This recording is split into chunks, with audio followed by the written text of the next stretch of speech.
जी अस्सलाम वालेकुम। कैफ 3 आज के लेक्चर आगाज़ करते हैं, लेक्चर नंबर 94।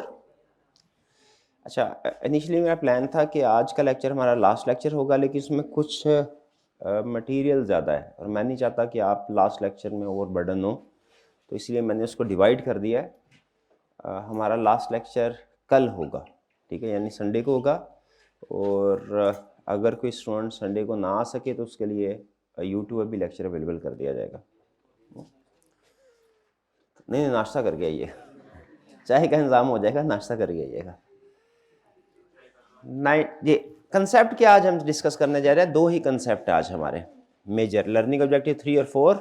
हमारा चैप्टर 18 के दो लर्निंग ऑब्जेक्टिव 3 में वो बता रहा है स्पेसिफिकली।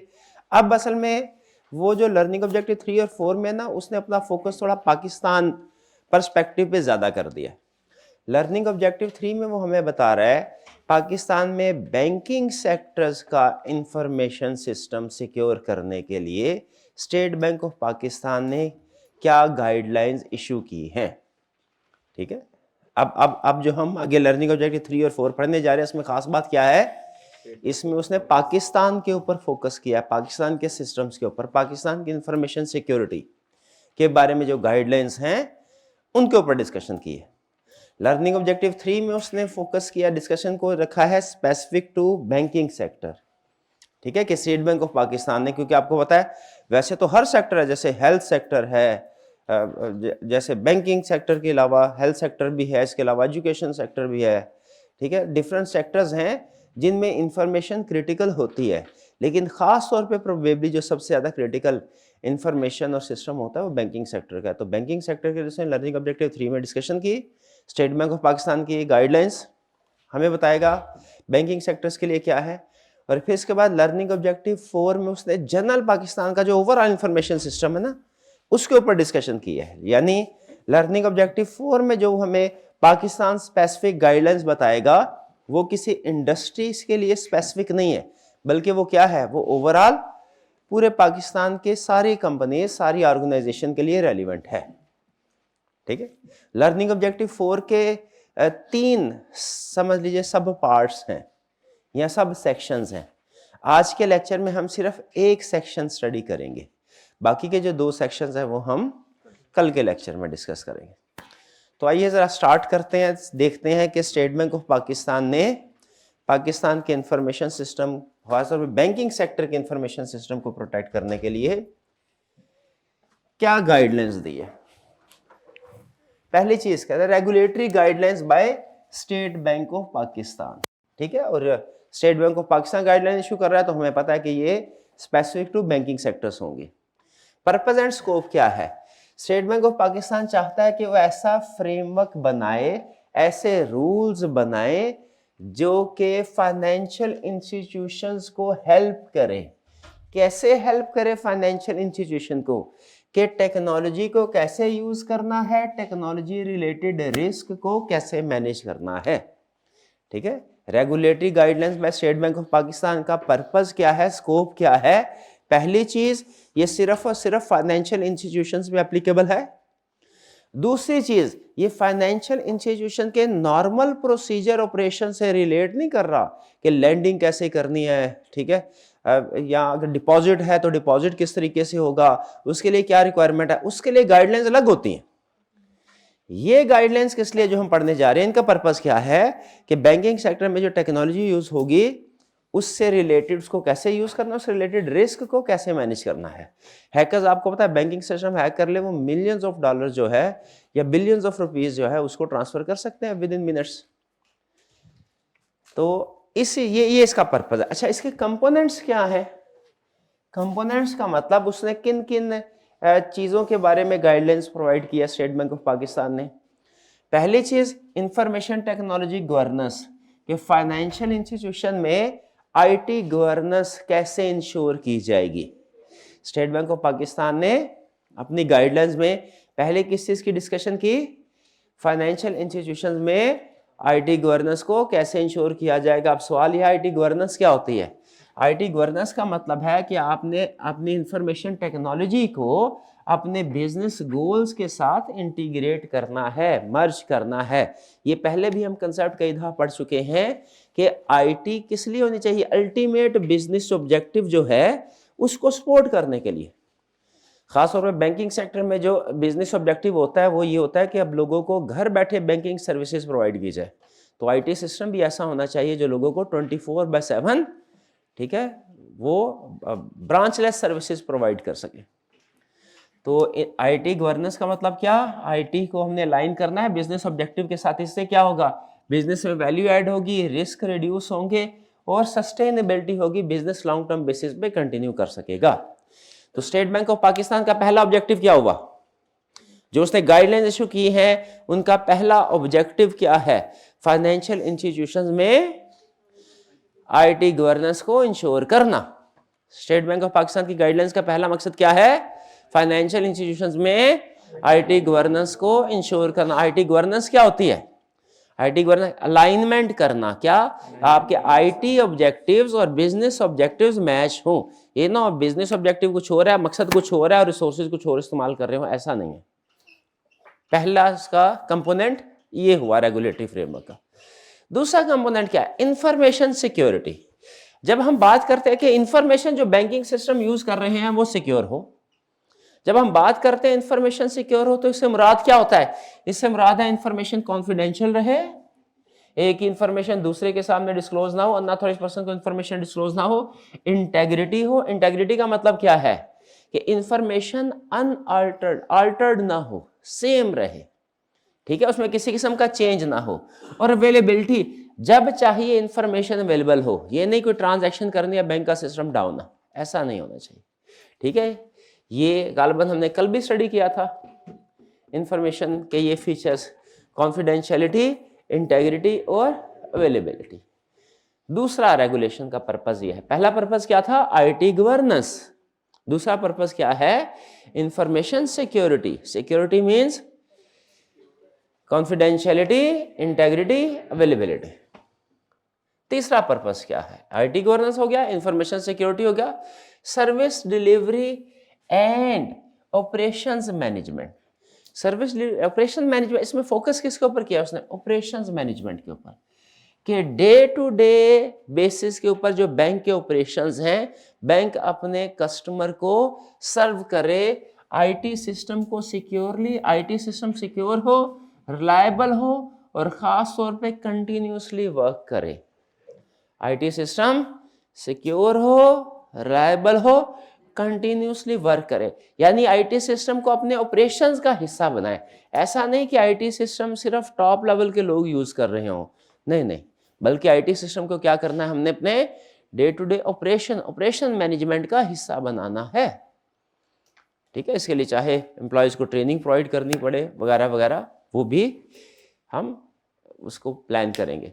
तो सर्विस डिलीवरी और ऑपरेशन मैनेजमेंट मतलब आईटी सिस्टम को रन करना है, कैसे रन करना है, सिक्योरली, और किस किस किस लेवल पे हमने इसको रन करना है, ऑपरेशनल लेवल पे। मेन कंसेप्ट इसमें ये है कि आईटी सिस्टम यूज करना है हमने सिर्फ स्ट्रेटेजिक लेवल पे नहीं बल्कि ऑपरेशनल लेवल पे भी, ठीक है। लेवल्स आपने पढ़े होंगे ना, एक स्ट्रेटेजिक लेवल होता है, फिर उसके बाद टैक्टिक लेवल होता है और ऑपरेशनल लेवल है। स्ट्रेटेजिक और टैक्टिक भी थोड़ी देर में आएंगे। Acquisition and implementation of IT system, IT system को आप एक्वायर कर रहे हैं, आपने इम्प्लीमेंट करना है, तो आपने कुछ सिस्टमैटिक वे में सेफली आईटी सिस्टम को एक्वायर करना है। आईटी सिस्टम को एक्वायर करने के भी कुछ रूल्स होते हैं, जैसे ऑर्गेनाइजेशन में कोई भी एसेट बाय करने के रूल्स है ना, कि जैसे हमने फॉर एग्जांपल अपनी नीड देखनी है, उस नीड के लिहाज से एसेट कौन सा है मार्केट में, टेंडरिंग होगी, उसके बाद उसकी एसेट बाय किया जाएगा, उसकी टेस्टिंग होगी, ट्रेनिंग होगी एम्प्लॉयज़ की, उसके बाद फिर इसको लाइव जो है वो यूज़ किया जाएगा किसी भी एसेट को, उसमें नॉर्मली ये प्रोसीजर होते हैं। उसी तरीके से आईटी सिस्टम को भी जब आपने एक्वायर करना है, बाय करना है, डेवलप करना है, तो एक सिस्टमैटिक वे में उसको डेवलप किया जाएगा। पहले अपनी नीड्स देखिए, इसके ऊपर डिफरेंट स्टैंडर्ड्स होते हैं, ठीक है। आईटी स्टैंडर्ड, जैसे आपके अकाउंटिंग स्टैंडर्ड्स होते हैं उसी तरीके से आईटी स्टैंडर्ड्स होते हैं। तो एक आईटी सिस्टम को कैसे एक्वायर करना है, इसके ऊपर अलग से स्टैंडर्ड है जो आपको डिफरेंट रूल्स बताता है, ठीक है, डिफरेंट टास्क बताता है। जैसे एक छोटा सा टास्क क्या है, शायद हमने पहले किसी कंसर्न में पढ़ा हुआ है कि जब कभी कोई भी आईटी सिस्टम आपने बाय करना है, एक्वायर करना है, डेवलप करना है, उसकी डॉक्यूमेंटेशन होनी चाहिए, पहले टेस्टिंग होनी चाहिए, एम्प्लॉयज़ की ट्रेनिंग होनी चाहिए, उसके बाद उसे लाइव करें। डायरेक्ट उसे लाइव यूज में करेंगे, नया सिस्टम है उसमें फिर गलतियां होने का चांस ज्यादा है, सिस्टम कोलैप्स हो सकता है। तो स्टेट बैंक ने जो गाइडेंस हमें प्रोवाइड की वो फिर acquisition and implementation of IT system भी है। ठीक है जी, कितने हो गए हमारे? 4 एरियाज हो गए जिसपे स्टेट बैंक ऑफ पाकिस्तान ने हमें गाइडेंस प्रोवाइड की है। आगे चलने से पहले जरा क्विक रिकैप करते हैं। रेगुलेटरी फ्रेमवर्क जो स्टेट बैंक ऑफ पाकिस्तान ने दिया है किस सेक्टर, किन टाइप ऑफ कंपनीज के लिए दिया है? फाइनेंशियल इंस्टीट्यूशंस के लिए। और किस लिए? खास तौर पे जो ये टॉपिक हम डिस्कस कर रहे हैं उनके इंफॉर्मेशन सिस्टम को मैनेज करने के लिए, रिस्क मैनेजमेंट के लिए। किन किन एरियाज को स्टेट बैंक ऑफ पाकिस्तान ने कवर किया है? IT governance, information security, service delivery and operation management और acquisition and implementation of IT system. अब नेक्स्ट कंसेप्ट आपने पहले ब्रीफली पढ़ा हुआ है लेकिन इसके डिटेल स्टेप्स आपको भी बता रहा है। वो कंसेप्ट क्या है? Business continuity and disaster recovery. दोनों कंसेप्ट्स इंटर रिलेटेड है और दोनों कंसेप्ट्स प्रैक्टिकली इकट्ठे ही अप्लाई होते हैं। ठीक है, लेकिन इनका लेवल डिफरेंट है। सिर्फ कंसेप्ट्स दोनों में अगर आप देखेंगे या सेम ही होगा, लेवल ऑफ वर्किंग डिफरेंट है। बिजनेस कंटिन्यूटी का मतलब क्या है? अगर कभी कोई डिजास्टर आया, आग लग जाती है कोई सिस्टम, वायरस आ जाता है, हैकर ने अटैक कर दिया, कोई भी डिजास्टर आ गया जिसकी वजह से आपका सिस्टम इफेक्ट हुआ, तो बताइए क्या आप सारा सिस्टम बंद करके जितने भी सारे हमारे कस्टमर उनको कहना चाहिए कि जी 3 दिन तक कोई काम नहीं होगा, उसके बाद 3 दिन में हमारी उम्मीद है सिस्टम को हम रिस्टोर कर लेंगे, उसके बाद सारी ट्रांजैक्शन करेंगे? ऐसा होगा क्या? इमेजिन कीजिए लोगों ने बैंक में पैसे रखवाए हों, बैंक का सिस्टम हैक हो जाए और बैंक ये अनाउंसमेंट करे 3 दिन तक कोई ट्रांजैक्शन नहीं होगी, लोगों की तो बिजनेस रुक जाएगा। तो 1-1 घंटे में की ट्रांजैक्शन होती हैं, करते हैं। तो इसीलिए याद रखें, लाजमी होता है कि बिजनेस अगर कभी देखें अवॉइड नहीं किया जा सकता। ये जो डिजास्टर्स होते हैं, हैकर्स अटैक करते हैं, इनको आप 100% इनसे सिक्योरिटी हासिल नहीं कर सकते, प्रोटेक्शन हासिल नहीं कर सकते। ठीक है, रिड्यूस कर सकते हैं, कभी कभार फिर भी चांस होता है हैकर्स आपके सिस्टम को डिस्टर्ब करेंगे। तो सवाल ये है, क्या हमें ये प्लान करके सोचना चाहिए, सोच के प्लान करना चाहिए कि अगर कभी किसी वजह से, वायरस की वजह से, हैकर्स की वजह से, फायर, अर्थक्वेक, फ्लड की वजह से हमारे सिस्टम को नुकसान पहुंचा, तो हम अपने ऑपरेशंस को कैसे कंटिन्यू करेंगे? बैकअप प्लान बी क्या सोचना चाहिए या नहीं? हमेशा अच्छा ही सोचना चाहिए। ऐसा होना चाहिए कि बुरे के लिए तैयार भी रहना चाहिए, क्या बुरे के लिए तैयार भी रहना चाहिए। तो इसीलिए वो कह रहा है बिजनेस कंटिन्यूटी। क्या? डिजास्टर में आपने अपने कोर एक्टिविटीज को कैसे कंटिन्यू। देखें, डिजास्टर हुआ ना तो एक तो वैसे ही ऑर्गेनाइजेशन में पैनिक क्रिएट हो जाता है। ठीक है, तो उस वक्त तो लोगों को थोड़ा नॉर्मलाइज करना ये भी एक अहम टास्क होता है, लेकिन तो आप सारे अपने ऑपरेशन को नॉर्मलाइज नहीं कर सकेंगे। उस वक्त जब अटैक हुआ, फॉर एग्जांपल कोई डिजास्टर हुआ, पहला काम क्या होता है? जो आपकी कोर एक्टिविटीज है ना, सारी नहीं, मकसद सारी एक्टिविटीज को रिस्टोर करना अभी नहीं है। अभी क्या मकसद है? कोर एक्टिविटीज को रिस्टोर करें, आपके कोर ऑपरेशन जो है वो कंटिन्यू रहे। बिजनेस कंटिन्यूटी का मतलब ये है। फिर उसके बाद आहिस्ता आहिस्ता डिटेल जो दूसरे हमारे सिस्टम्स हैं उनको भी आप रिकवरी रिस्टोरेशन फेज के ऊपर लेके हैं। तो इसमें 2 स्टेप्स में काम होता है जब कोई इस तरह का इंसिडेंट अकर होता है, एक बिजनेस कंटिन्यूटी और दूसरा क्या है? Disaster recovery. जब भी कोई इंसिडेंट से मुराद क्या है? कोई अटैक हुआ, फॉर एग्जांपल कोई डिजास्टर हुआ, जब भी कोई इंसिडेंट या डिजास्टर अकर होता है उसके बाद रिकवरी के लिए हम 2 लेवल पे काम करते हैं। एक लेवल होता है हमारा बिजनेस कंटिन्यूटी प्लानिंग, ये होता है स्ट्रेटजिक लेवल। ठीक है, इसमें हम क्रिटिकल ऑपरेशंस को रिस्टोर करते हैं। ठीक है, जैसे फर्ज कीजिए बैंकिंग सेक्टर में प्रोबेबली जो क्रिटिकल फंक्शन होगा वो होगा कस्टमर के साथ डीलिंग। ठीक है, बैंक का इंटरेस्ट कैसे कैलकुलेट होता है मंथ एंड पे, वो भी सिस्टम है लेकिन वो इतना क्रिटिकल नहीं है। एम्प्लॉयज की मैनेजमेंट, अटेंडेंस सिस्टम, ठीक है, सैलरी सिस्टम, ये भी अहम है लेकिन क्रिटिकल नहीं है। सबसे क्रिटिकल इंफॉर्मेशन सिस्टम कौन सा है? कस्टमर के साथ, कस्टमर मैनेजमेंट सिस्टम। तो बिजनेस कंटिन्यूटी प्लान का मतलब क्या है? आपने इंसिडेंट डिजास्टर के वक्त में अपनी क्रिटिकल ऑपरेशंस को अवेलेबल करना है। और जो डिजास्टर रिकवरी प्लानिंग है, कंसेप्ट एक ही है। देखें कंसेप्ट, आप अगर ये कहें ना इसका मतलब कुछ और, ऐसा नहीं है, सिर्फ वर्किंग का डिफरेंट है। ये क्रिटिकल के लिए है, स्ट्रेटेजिक लेवल का है, और ये क्या होगा हमारा, ये हमारा टैक्टिक लेवल यानी मिडल लेवल, यानी जो बाकी के हमारे सिस्टम्स हैं वन बाय वन उनको रिस्टोर करने की बात कर रहा है कि restore IT system data after disruption. कह रहा है पहले इंश्योर करें, किसी भी तरीके से इंश्योर करें। यहां पे बिजनेस कंटिन्यूटी में क्या इंश्योर करना है? हमारा कोर सिस्टम, हमारी कोर सर्विसेज कस्टमर्स के लिए अवेलेबल रहें। और फिर क्या करना है? आहिस्ता आहिस्ता अपने सिस्टम को रिस्टोर करना है। जैसे इसमें हो सकता है हम ये भी प्लान कर सकते हैं, अगर कभी इस तरह का इवेंट आया तो हम आर्जी तौर पे कुछ अदर कंपनीज का इंफ्रास्ट्रक्चर यूज कर सकते हैं। इवन ये एक्सट्रीम एग्जांपल है, ये भी हो सकता है। और फिर आहिस्ता आहिस्ता बैक एंड पे अपना सिस्टम दोबारा खड़ा करेंगे। बिजनेस कंटिन्यूटी प्लानिंग में फोकस एरिया क्या क्या होते हैं? Customer service. आपने कस्टमर सर्विसेज को अवेलेबल रखना है मिनिमम डिसरप्शन के साथ। इंसिडेंट के बाद की बात हो रही है ये। फिर alternative process backup method adopt करें। बैकअप मेथड जैसे मैंने क्या बताया, किसी कोई अदर ऑर्गेनाइजेशन के साथ आप डीलिंग करें कि सर कुछ अरसे के लिए अब हमें आपके सिस्टम की जरूरत है, आप हमें अपना सिस्टम यूज करने दीजिए, बदले में हम भी, देखें बुरा वक्त किसी पे भी आ सकता है, आज आप हमारा साथ दीजिए, कल को हम आपका साथ देंगे और अपना सिस्टम, आपकी स्पेयर कैपेसिटी आपके लिए अवेलेबल कर देंगे।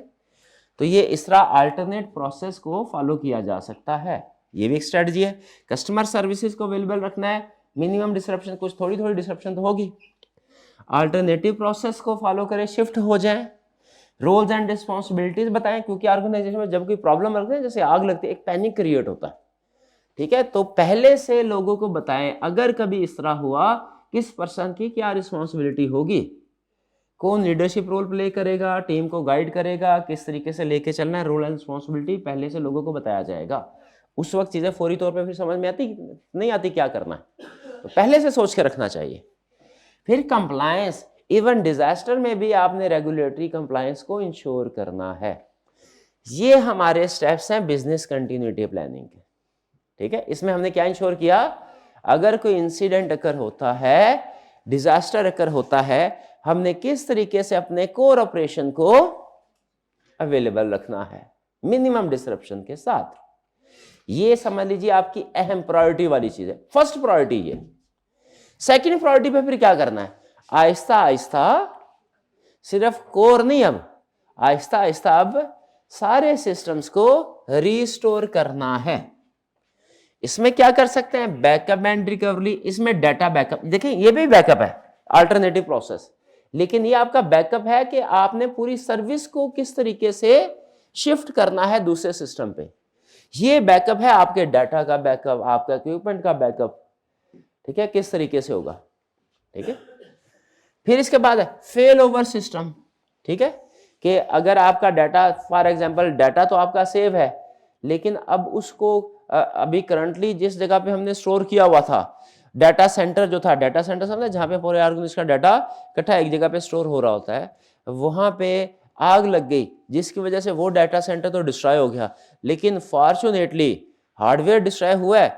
चूंकि हमने क्लाउड बैकअप भी करते थे, क्लाउड में डाटा अवेलेबल है। अब क्या करना है, अब उसको किसी दूसरे डाटा सेंटर में शिफ्ट करना है, तो कह रहा है कि दूसरा डाटा सेंटर जो है वो अवेलेबल करें। फेल ओवर सिस्टम का मतलब क्या है, मेन सिस्टम हमारा फ्लॉप हो गया, अब हमने शिफ्ट करना है अदर सिस्टम पे अपने आप को, ठीक है। और फिर इसके बाद आरटीओ और आरपीओ। ये आरटीओ और आरपीओ, ये एब्रीविएशन किस चीज की है, ये बताइएगा। आरटीओ रिकवरी टाइम,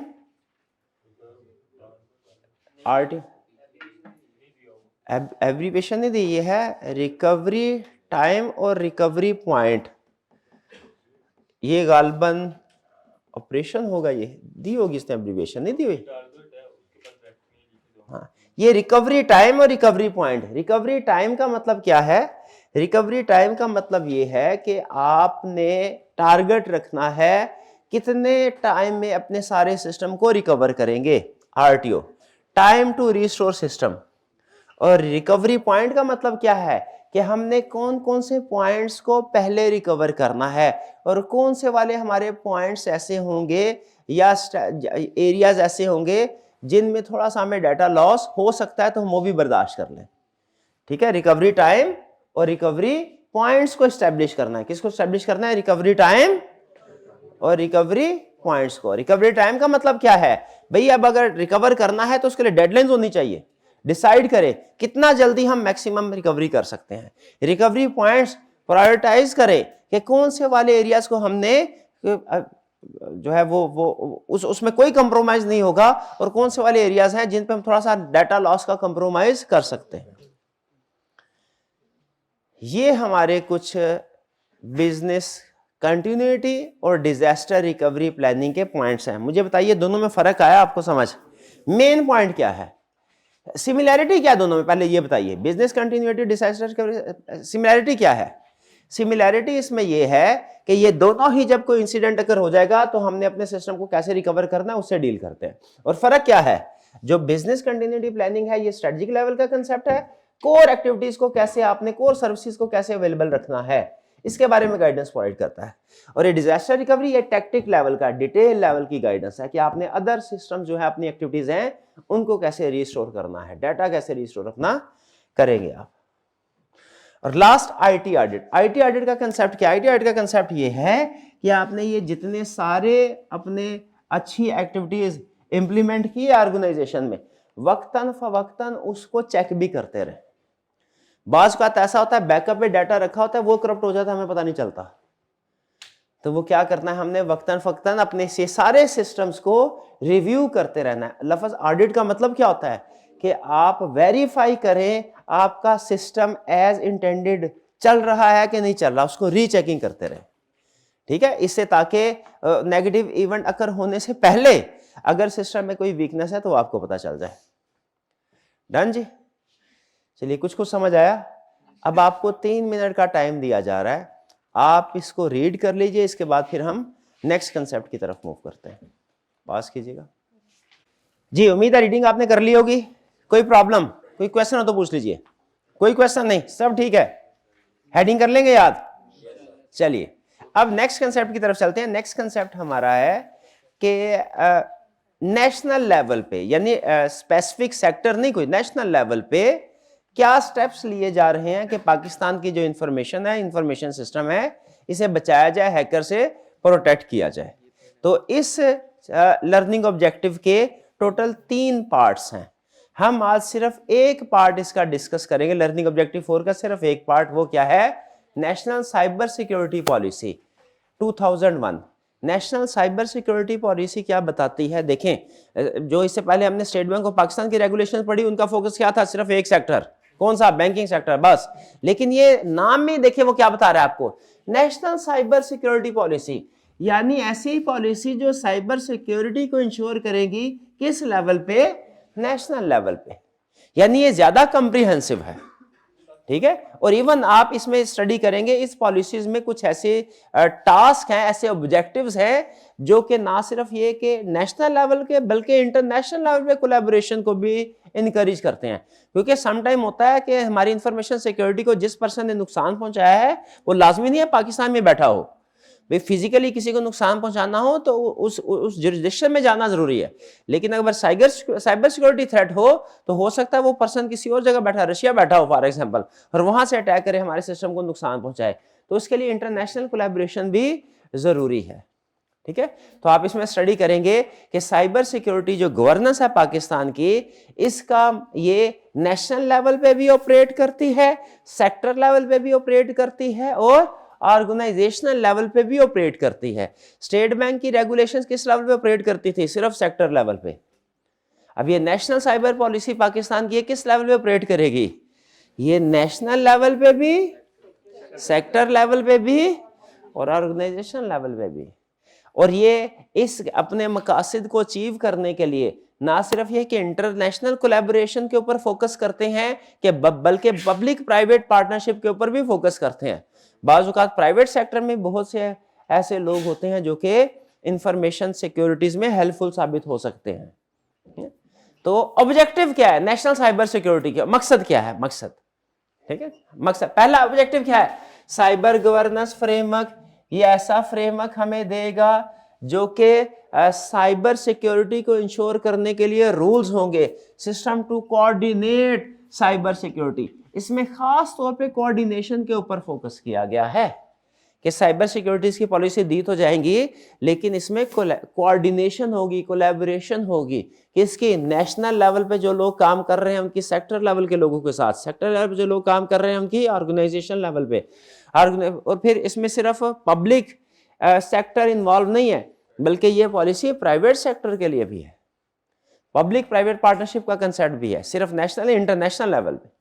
और क्या, प्रोटेक्ट क्रिटिकल इंफॉर्मेशन इंफ्रास्ट्रक्चर, इसमें खास तौर पे हमने जो क्रिटिकल इंफ्रास्ट्रक्चर है उसको स्टैब्लिश करना है, उसको सिक्योर करना है, उसका ताल्लुक चाहे किसी भी सेक्टर से हो, चाहे क्रिटिकल इंफ्रास्ट्रक्चर क्या होता है, वो इंफ्रास्ट्रक्चर जिसके डिस्टर्ब होने की सूरत में हो सकता है हमें जान का नुकसान हो कुछ लोगों को, या financial loss, significant financial loss हो, उसको बोलते हैं क्रिटिकल इंफ्रास्ट्रक्चर, ठीक है, जैसे बैंकिंग सेक्टर है, जैसे एनर्जी सेक्टर है, ठीक है, टेलीकॉम सेक्टर, कहते हैं क्रिटिकल। इसका मकसद क्या है, नेशनल साइबर सिक्योरिटी का मकसद एक तो ये कि जनरल एक फ्रेमवर्क प्रोवाइड करना है, किस तरीके से आपने साइबर सिक्योरिटी इंश्योर करेंगे, ये असल मकसद ना। जैसे अगर आप कहें कि सर ये सारे ऑब्जेक्टिव हैं, इसका सबसे अहम ऑब्जेक्टिव कौन सा है, तो मैं कहूंगा ये है प्रोटेक्ट क्रिटिकल इंफ्रास्ट्रक्चर। ये नेशनल साइबर सिक्योरिटी का वन वर्ड ऑब्जेक्टिव ये है कि मुल्क में जितने भी क्रिटिकल इंफ्रास्ट्रक्चर है उनको प्रोटेक्ट करना है। क्रिटिकल इंफ्रास्ट्रक्चर से मुराद कौन से, बैंकिंग सेक्टर भी, एनर्जी सेक्टर भी, टेलीकॉम सेक्टर भी, ठीक है, ये सारे सेक्टर्स हमारे क्रिटिकल है। फिर इंफॉर्मेशन एश्योरेंस स्टैंडर्ड्स, ये जो नेशनल साइबर सिक्योरिटी पॉलिसी होगी इसका एक बोर्ड बनेगा, वो बोर्ड क्या करता है, जैसे काउंटिंग के ऑडिटिंग के स्टैंडर्ड्स वगैरह होते हैं, ये इंफॉर्मेशन का स्टैंडर्ड्स भी इंप्लीमेंट करेगा। बेसिकली इंटरनेशनली जो स्टैंडर्ड्स होते हैं उन्हीं को डिसाइड किया जाता है कि पाकिस्तान में कौन कौन सा इंटरनेशनल स्टैंडर्ड अवेलेबल होगा, एप्लीकेबल होगा और कौन सा नहीं होगा, और किस में कस्टमाइज करने की जरूरत है। ये इनका बोर्ड होता तो है लेकिन वो बोर्ड अमूमी तौर पे खुद कोई नए स्टैंडर्ड नहीं बना रहा होता, बल्कि वो क्या कर रहा होता है, जो इंटरनेशनल स्टैंडर्ड्स हैं उन्हीं को अडॉप्ट कर रहे होते हैं। हाँ, उनमें कुछ कस्टमाइजेशन की जरूरत हो तो वो करेंगे। पब्लिक, और क्या ऑब्जेक्टिव है इसका, कि पब्लिक प्राइवेट पार्टनरशिप को इंश्योर करे। रिसर्च एंड डेवलपमेंट करनी है तो सिर्फ इसमें पब्लिक सेक्टर के लोग ना हो बल्कि कौन हो, प्राइवेट सेक्टर के लोग भी हों, ठीक है। लाजमी नहीं कि जो टैलेंट है, खासतौर पे आईटी का टैलेंट जो है वो सिर्फ पब्लिक सेक्टर में हो। आपका एग्जाम्पल होगी अरफा करीम, ठीक है, तो वो क्या बेसिकली वो छोटी बच्ची थी लेकिन टैलेंट की वजह से इंटरनेशनल लेवल पर रिकॉग्निशन मिली। तो आईटी में खासतौर पे इसके अलावा और भी बहुत से एग्जांपल आप इंटरनेशनल लेवल पे देखते होंगे जिसमें छोटे बच्चे 18-19 साल का कोई लड़का है और उसने अपनी एक बड़ी $1 मिलियन आईटी कंपनी जो है उसको स्टैब्लिश कर लिया। तो गवर्नमेंट भी इस चीज को रिकॉग्नाइज करती है कि आईटी सिस्टम में सिर्फ वही लोग काम के नहीं होते जिन्होंने डिग्रीज ली हुई है, बल्कि ऐसे लोग जो इवन बाज़ का स्टूडेंट है लेकिन उनका इंटरेस्ट है तो हो सकता है कि वो इंफॉर्मेशन सिक्योरिटी हमारे लिए हेल्पफुल साबित हो सके। इसीलिए पब्लिक प्राइवेट पार्टनरशिप के ऊपर जोर दिया गया। फिर cyber crime response and global cooperation, कहता है अगर साइबर क्राइम ग्लोबल लेवल पे हुए हैं, यानी क्रिमिनल किसी और जगह पे बैठा अटैकर हैकर और अटैक करता है पाकिस्तान के सिस्टम को, तो उसके लिए क्या करना पड़ेगा, इसके लिए आपको ग्लोबल कोलैबोरेशन की जरूरत पड़ेगी। तो इसने इंटरनेशनल कोलैबोरेशन को भी इंप्रूव करना है ताकि अगर कभी किसी अदर कंट्री का हैकर हमारे कंट्री का सिस्टम हैक करे तो उसके साथ हम उसको डील कर सके। दूसरी कंट्री के साथ, जिस कंट्री में हैकर बैठा है उसके साथ हमारी कोलैबोरेशन होगी, वो हमें अलाउ करेगी कि हम उसके खिलाफ एक्शन ले सकें, उनके साथ मिलके उस हैकर को पकड़ सकें। और साइबर सिक्योरिटी अवेयरनेस, इसका मकसद क्या होगा, ये जनरल पर्पस है कि with in the country cyber security लोगों की कैसे प्रोटेक्ट किया जाए लोगों को, उसके बारे में अवेयरनेस प्रोग्राम क्रिएट किए जाएंगे, पब्लिक को अवेयर किया जाएगा डिफरेंट प्रोग्राम के जरिए। ये हैं objective national cyber security policy के, ठीक है। आपके ख्याल में 3 सबसे बड़े ऑब्जेक्टिव आपको कौन से लगे कि वो सबसे अहम है, बताइए जरा। एक तो चले हमने कह दिया क्रिटिकल इंफ्रास्ट्रक्चर उसको प्रोटेक्ट करना, इसके अलावा स्टैंडर्ड्स इशू करना, हाँ, अडॉप्ट करना इंटरनेशनल, उसको चेंज करना, बिल्कुल ठीक है। इसके अलावा पब्लिक प्राइवेट पार्टनरशिप का ख्याल में ज्यादा बेहतर है, अवेयरनेस प्रोग्राम ज्यादा बेहतर है, या कि ग्लोबल कोऑपरेशन? ग्लोबल का, ओके ओके, चलिए, ये 12 सारी ऑब्जेक्टिव है, तो सिर्फ जजमेंटल क्वेश्चन मैंने पूछा। फिर इसके बाद पॉलिसी डिलीवर, भाई इस नेशनल साइबर सिक्योरिटी पॉलिसी के अंदर एक बोर्ड बनाया जाएगा जो ये पॉलिसीज को इंप्लीमेंट करेगा। भाई उस बोर्ड ने अभी तक क्या कोई काम किया है? क्या उसके पॉलिसी डिलीवरेबल्स हैं? पॉलिसी बना क्या कोई डिलीवरेबल हैं?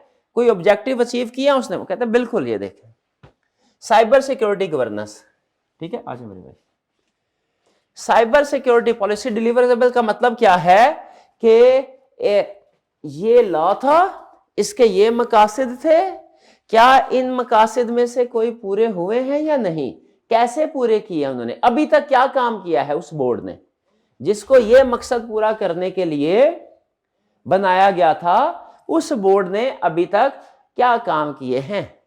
पहला, साइबर सिक्योरिटी गवर्नेंस, ठीक है। एक साइबर गवर्नेंस पॉलिसी कमेटी बनाई गई है जो 3 लेवल पे काम कर रही है। 3 लेवल पे एक कमेटी बनी है जो कि साइबर गवर्नेंस पॉलिसी को इंप्लीमेंट कर रही है 3 लेवल पे। किन लेवल पे? नेशनल लेवल पे, सेक्टर लेवल पे, ऑर्गेनाइजेशनल लेवल पे। नेशनल लेवल का मतलब कि ये पूरी कंट्री में जो इंफॉर्मेशन सिक्योरिटी है, साइबर सिक्योरिटी गवर्नेंस है, उसकी इंप्लीमेंटेशन को इंश्योर करते हैं। कि बाज़ औक़ात ऐसा होता है हैकर जो है वो किसी ऑर्गेनाइजेशन को टारगेट करता है, बाज़ औक़ात हैकर टारगेट करेगा सेक्टर को, ठीक है। थ्रेट्स है ना, कुछ थ्रेट्स ऐसे होंगे जो नेशनल लेवल पे होंगे, कुछ थ्रेट्स ऐसे हैं जो कि सेक्टर लेवल पे हैं, कुछ थ्रेट ऐसे हैं जो ऑर्गेनाइजेशन लेवल पे हैं। तो ये कमेटी जो बनाई गई है ये तीनों लेवल पे ऑपरेट कर रही है। ये नेशनल लेवल पे सेंट्रल अथॉरिटी है, ठीक है। ये क्या करती है? एन से मुराद नेशनल है, N stands for national. NSOC, national, SOC किस चीज की एब्रीविएशन है? Security operation. नेशनल लेवल पे एक सिक्योरिटी ऑपरेशन सेंटर एस्टेब्लिश किया गया है जो क्या कर रहा है नेशनल लेवल पे, जो पूरे मुल्क में किसी भी ऑर्गेनाइजेशन, किसी भी सेक्टर में जो अगर कोई थ्रेट्स हैं उनको मॉनिटर कर रहा है, थ्रेट्स को मॉनिटर कर रहा है। और फिर एनसर्ट क्या है? नेशनल लेवल पे कंप्यूटर इमरजेंसी रिस्पांस टीम। ये क्या है भाई? देखिए इसका काम ज्यादातर है मॉनिटरिंग का, ठीक है। NSOC का काम क्या? मॉनिटरिंग का। नेशनल लेवल पे देखना है क्या कि कोई अटैक करने की कोशिश तो नहीं कर रहा, अगर कर रहा है कोई थ्रेट्स है, मॉनिटर करना है और रिस्पॉन्ड करना है थ्रेट को। अगर इसे कोई थ्रेट्स पता चल जाए तो फिर ये क्या करेगा? ये एनसर्ट नेक्स्ट टीम को बता देगा सर ये थ्रेट हुआ है, तो ये टीम क्या करेगी? ये फिर इस इंसिडेंट को रिस्पॉन्ड करेगी, ये मॉनिटर करेगी। NSOC क्या करेगी? मॉनिटर करेगी। और एनसर्ट क्या करेगी? उसको रिस्पॉन्ड करेगी थ्रेट्स को। कौन से वाले थ्रेट्स को? नेशनल लेवल पे, सेक्टर लेवल पे या ऑर्गेनाइजेशन लेवल पे? नेशनल लेवल पे, ठीक है। ये दोनों टीम का ऑब्जेक्टिव कुछ समझ आया आपको? एक टीम का ऑब्जेक्टिव क्या है? मॉनिटर करना थ्रेट्स को। दूसरी टीम का ऑब्जेक्टिव क्या है? रिस्पॉन्ड करना। सेक्टर लेवल पे भी क्या कुछ रिस्पॉन्स टीम है? अगर फर्ज कीजिए अटैक होता है किसी स्पेसिफिक सेक्टर पे, तो क्या सेक्टर लेवल पे भी कोई रिस्पॉन्स टीम मौजूद है? यस, सेक्टर लेवल पे भी रिस्पॉन्स टीम है, ठीक है। स्पेसिफिक सेक्टर स्पेसिफिक सर्च, ये एन सर्च थे नेशनल लेवल पे, यहाँ पे एन का मतलब नेशनल। अब यहाँ पे भी कंप्यूटर इमरजेंसी रिस्पॉन्स टीम्स हैं, लेकिन ये कंप्यूटर इमरजेंसी रिस्पॉन्स टीम्स क्या हैं? Sector level. ये बिल्कुल ऐसी है जैसे आपने देखा होगा कि कुछ जज होते हैं, बाज़ औक़ात वो वैसे तो जज जो है वो हाई कोर्ट में फॉर एग्जांपल वो किसी भी तरह के केसेस जो है उसको सुन सकता है, उसके ऊपर फैसला कर सकता है। लेकिन समटाइम ऐसा होता है जैसे कॉर्पोरेट केसेस है, इनके लिए अलग से बेंच बना दिया जाता है। ये वो जज होते हैं जो कॉर्पोरेट रिलेटेड मैटर्स के लिए एक्सपर्ट हो जाते हैं, अपनी एक्सपर्टीज उसमें डेवलप कर लेते हैं। इस तरह टैक्स रिलेटेड केसेस के लिए हो सकता है एक बेंच बना दिया जाए जिसमें ऐसे जज हो जो कि टैक्स रिलेटेड इश्यूज में एक्सपर्ट है, तो एक्सपर्टीज डेवलप होती है। तो सम टाइम नेशनल लेवल पे ऐसे लोग बैठे होंगे जो कि सारे इश्यूज को देख रहे होंगे, लेकिन इंडस्ट्री स्पेसिफिक थ्रेड्स या एक्सपर्टीज हो सकता है कुछ लोगों की, उनके लिए फिर अलग टीम बना दी जाएगी सेक्टर लेवल पे। और ऑर्गेनाइजेशन लेवल पे फिर गवर्नमेंट की नहीं जिम्मेदारी बल्कि किसकी जिम्मेदारी है, ऑर्गेनाइजेशंस की, कि वो जिस तरीके से फाइनेंस डिपार्टमेंट का हेड अपॉइंट करते हैं ना सीएफओ, ठीक है, अदर डिपार्टमेंट्स के हेड को अपॉइंट करते हैं, उसी तरह वो जो इंफॉर्मेशन है साइबर सिक्योरिटी को इंश्योर करने के लिए कंपनी के अंदर इंफॉर्मेशन सिक्योरिटी ऑफिसर्स को भी अपॉइंट करें जो कि डिफरेंट लीगल रिक्वायरमेंट्स की कंप्लायंस को इंश्योर करता है। ऑर्गेनाइजेशन लेवल पे क्या पॉलिसी है, क्या पॉलिसी इंप्लीमेंट होनी चाहिए कि जैसे डिफरेंट डिपार्टमेंट्स के हेड अपॉइंट किए जाते हैं एक सीनियर पर्सन, उसी तरीके से इंफॉर्मेशन सिस्टम डिपार्टमेंट का भी एक हेड अपॉइंट करना चाहिए जो कंप्लायंस में लीगल रिक्वायरमेंट्स को इंश्योर करे। यह है साइबर सिक्योरिटी गवर्नेंस। तो इन शॉर्ट पॉलिसी डिलीवरेबल्स क्या है, ये नेशनल साइबर सिक्योरिटी पॉलिसी आई, इसके मुताबिक एक कमेटी बनाई गई, उसके डिलीवरेबल्स क्या है। पहला डिलीवरेबल 3 लेवल पे काम कर रही है, नेशनल लेवल पे, सेक्टर लेवल पे, ऑर्गेनाइजेशन। नेशनल लेवल पे उसने 2 टीम्स कौन सी स्टैब्लिश की हुई हैं, NSOC और NCERT, ठीक है। ये किस चीज़ की एब्रीविएशन ये याद कर लीजिएगा, ये मुझे अक्सर भूल जाती हैं, ठीक है, लेकिन आपको नहीं भूलनी चाहिए, ठीक है। कंसेप्ट मेरा याद आपने करना। फिर इसके बाद दूसरा प्रोटेक्शन ऑफ क्रिटिकल इंफ्रास्ट्रक्चर। क्या किया इन्होंने, क्रिटिकल इंफ्रास्ट्रक्चर को प्रोटेक्ट किया। भाई कैसे किया, इधर बताया था करना है, इधर क्या बता रहे हैं कैसे किया। भाई कैसे किया, सिक्योरिटी स्टैंडर्ड इन्फोर्स किए, और क्या किया, रिस्क आइडेंटिफाई किए, क्या क्या हमारे रिस्क हो सकते हैं क्रिटिकल इंफ्रास्ट्रक्चर को, इंक्रिप्शन को इंश्योर किया, लोकलाइजेशन को इंश्योर किया। लोकलाइजेशन का मतलब क्या है, पाकिस्तान का डाटा पाकिस्तान में ही रहे। वो क्लाउड कंप्यूटिंग वाले कंसेप्ट में स्टडी किया था ना, लोकल क्लाउड, ये लोकलाइजेशन। भाई protection of critical infrastructure clear हुआ। Last active defence measure. Active defence measures क्या है कि आपने कैसे मेजर्स के जरिए से अपने सिस्टम को प्रोटेक्ट किया। DNS filtering. डीएनएस फिल्टरिंग का मतलब क्या है, जो वेबसाइट ऐसी होती है सस्पिशियस, जिसमें नॉर्मली ऐसे मेलवेयर होते हैं, ऐसे सॉफ्टवेयर होते हैं जो कि हैक करेंगे, एप्स होते हैं, बज़ाहिर वो लग रहा होता है चीजें फ्री दे रहे हैं, ठीक है, लेकिन जब आप उन चीजों को डाउनलोड करते हैं जो फ्री वाली होती हैं, पता चलता है उनमें वायरस है। तो ऐसी जो मलिशियस वेबसाइट्स होती हैं उनको ब्लॉक किया जाता है। कैसे ब्लॉक किया जाता है, डीएनएस फिल्टरिंग के वजह से। समझ लीजिए उनका आईपी एड्रेस ब्लॉक कर दिया जाएगा, ये वेबसाइट पाकिस्तान में खुले ही ना। फिर फिशिंग प्रिवेंशन। फिशिंग प्रिवेंशन क्या है, पब्लिक नेटवर्क को सिक्योर किया जाए ताकि ये जो फिशिंग के लिए ईमेल्स वगैरह भेजते हैं ना, मैसेज भेजते हैं, फिशिंग टैग के बारे में हमने पढ़ा हुआ ना, हाँ, उनसे प्रोटेक्शन हासिल की जा सके। और ग्लोबल कोऑपरेशन को इंश्योर करना है, साइबर सिक्योरिटी इश्यूज को डिफरेंट कंट्रीज एक दूसरे के साथ शेयर करें। जी कुछ समझ है।